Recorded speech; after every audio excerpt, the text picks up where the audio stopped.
All right. Hello, I'm Congressman Brett Gelfand from Maryland, and I am joined today with my fellow committee member, Congresswoman Jennifer Hirado from New York. Welcome to the Ways and Means Committee's congressional testimony on the Clean Water Act. This policy establishes the basic structure for regulating quality standards for surface waters. The purpose of today's hearing is to gather diverse perspectives on the policy. And I want to remind all the testifiers today that they each have 3 minutes to present their testimonies.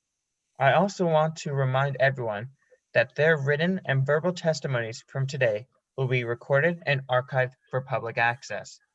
After the first testimony, I will turn the question process over to Congresswoman Honrado, and she will also ask a question. Afterwards, I will also ask a follow-up question and introduce our next candidate. Our first testifier today is India Jones. Welcome to our hearing, Ms. Jones. Congresswoman Honrado and Congressman Gelfield, thank you for inviting me today to testify before the Ways and Means Committee Congressional hearing on the Clean Water Act. My name is India Jones and I am from Cambridge, Maryland. I would first like to say how much of a positive impact this act has made on my community. I usually not side with my local government policies, especially when it deals with the allocation of money, but this act, however, has actually worked out best for everyone. I've witnessed how happy and healthy everyone has become, and this is all I wish for my community. I am an active member of my community, so I see firsthand how much everyone may or may not struggle. So when I heard the government ran out of funds for clean water drinking, I viewed that as irresponsible and immediately began to work with my friends and fellow community members to generate donations to everyone in need. I even did as much as to write letters to surrounding businesses and outside states just to make sure we had enough supplies for everyone. It was not hard to come up with supplies, which is why I was skeptical as to why this law was introduced. But after seeing the positive impact it has made, I was pleasantly surprised as it took a load off for me and my coworkers. Although this law has made positive impacts, it does not address the problem at hand, being that we have a lack of money. This can be improved through better investments in such as businesses and manufacturers to improve our economy. Thank you. Thank you, Ms. Jones. I will now turn the questioning over to Congresswoman Honrado. Hello, I'm Congresswoman Honrado from New York. First of all, thank you, Ms. Jones, for your credible testimony. It is obvious that you care about your community and how this policy affects everyone. However, with the current situation of climate change and dwindling resources of clean water, land, and air, numerous laws and regulations have already been implemented to prevent further damage to our ecosystem. Since the early 1900s, the United States has had difficulties over water resources to the extent where water quality has been severely damaged in the Great Lakes. How can we enforce a policy that we established in the 1990s to allow recovery in these bodies of water and ensure the quality of it? Thank you again, Ms. Jones. I will now turn the questioning to Congressman Gelfand. Thank you, Congresswoman Honrado. Being that so many different individuals find jobs in manufacturing companies, how are these manufacturers that may be producing harmful chemicals able to provide needs to the public if the Clean Water Act prevents them from doing so? The purpose of today's hearing is to gather diverse perspectives on the policy, and I want to remind all the testifiers today that you will have 3 minutes to present your testimony. This testimony will be recorded for public use. Thank you, Congresswoman Honrado and Congressman Gelfand, for inviting me here today to testify before the Ways and Means Committee's congressional hearing on the Clean Water Act. My name is Brooke Rivers, and I am from Flint, Michigan. As you likely know from national headlines that started in 2014, Flint has been the epicenter of one of the worst water crises in the history of the United States.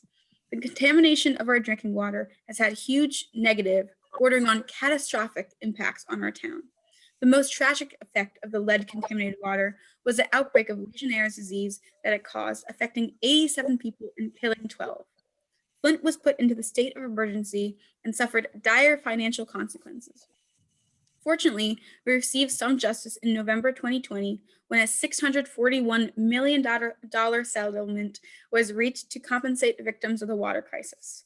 Legislative hearings and other investigations have revealed severe bureaucratic and governmental breakdowns in communication that led to this crisis.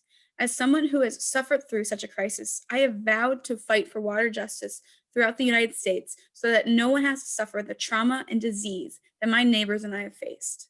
Clean, drinkable water is a human right.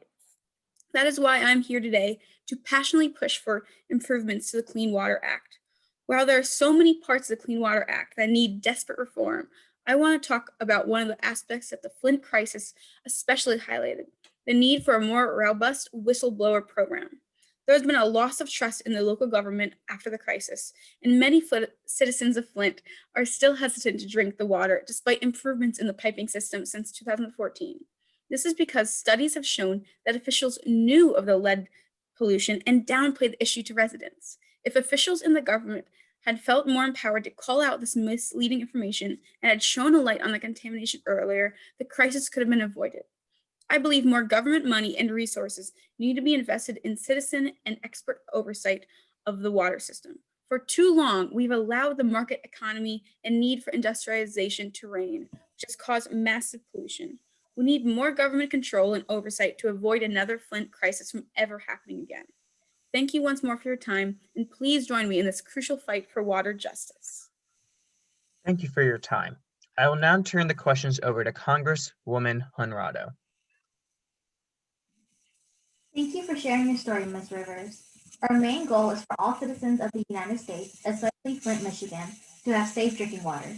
That being said, the Clean Water Act of 1972, formerly known as the Federal Water Pollution Control Act, was the first major law enacted in the United States to address water pollution. And the 1972 amendments include maintaining requirements to set water quality standards for all containments and surface waters, and recognizing the need to address critical problems posed by non-point source pollution. Congress funded the Center for Disease Control and Prevention to establish a federal advisory committee for Flint, Michigan. But in order to seek these plans of action, how will the grant fundings be distributed? Thank you again for your testimony, Ms. Rivers. I will now turn the question over to Congressman Thank you, Gelfand. Congresswoman Honrado. Knowing that the Clean Water Act limits the use of certain chemicals, what are some ways that manufacturers can appease both the public as well as this policy? Congresswoman Honrado and Congressman Gelfand, thank you for inviting me today to testify before the Ways and Means Committee's congressional hearing on the Clean Water Act. My name is Amber Taylor and I am from Baltimore, Maryland. Let me begin by stating this policy has allowed myself and many others to become comfortable with the quality of drinking water. Not only has this policy allowed individuals the comfort in ensuring that their drinking water is sufficient to consume, but it also takes into consideration the protection of fish, wildlife, recreational waters, agricultural, industrial, and navigational waterways. Growing up in Baltimore, I have never seen a time where I was allowed to drink out of the water fountains at my school. This is due to the fact that most Baltimore City schools have banned drinking out of water fountains or sinks for the past decade due to lead contamination. It is known that pollution and misuse of resources can cause damage to our ecosystem. Let it be known that I support a clean and healthy environment and a sensible use of natural resources for all people. However, protecting the environment requires a clear definition and enforcement of individual rights in these resources. As humans, we all deserve freedom of choice. To solve the increasing problem of pollution being discharged into the waters of the United States, the National Pollution Discharge Elimination System, also known as the NPDES, gave the Environmental Protection Agency the authority to implement pollution control programs. These pollution control programs include actions such as setting wastewater standards for industries and setting water quality standards for all contaminants in surface waters. As well as doing so, the Clean Water Act makes it unlawful for any person to discharge any pollutant from a point source into waters of the United States, unless a National Pollution Discharge Elimination System permit was obtained under its provisions. Privately owned resources are commonly well maintained. The conservation groups and private landowners that own this property have a responsibility to maintain these natural resources. Politically controlled resources are more susceptible to being inadequately and poorly managed. Although each given solution regulates the discharge of pollutants into the waters of the United States, The underlying aggression against innocent individuals is morally wrong. In this case, both of the solutions against water pollution constitute aggression by attempting to control and regulate the private property of citizens. Citizens that uphold private property deserve individual rights in the treatment and regulation of their property. It is through the protection of individual property rights and free markets that behavioral changes and technological innovations can be stimulated, which in return will eventually lead to better protection of the environment. Global warming is a real problem. The climate is changing in a manner that will make it difficult for our planet to accommodate the future human population. However, we all can combat this issue before it's too late. Thank you again for the opportunity to speak with the Ways and Means Committee today. Please join with me in the protection of our individual rights. Thank you for your time. I will now turn the questions over to Congresswoman Honrado. Thank you, Ms. Taylor, for your testimony. I understand your concerns about the environment and enforcement of people's rights in these resources. Industrial waste and manufacturing factories are sources that pollute the environment yet provide citizens with goods and services. The clothes we are all wearing are provided by the same manufacturers, polluting our waters. How can we monitor and ensure these manufacturers abide by this law and follow the wastewater standards and regulations? As humans, they also have the right to these resources and freedom of choice. Thank you again, Ms. Taylor, for your testimonies. Congressman Gelfand will now ask you the final question. In 2015, Obama passed a rule to clarify which streams and wetlands fell under federal clean water protections. Recently, Donald Trump had changed this rule to make it more specific on what waterways are under jurisdiction.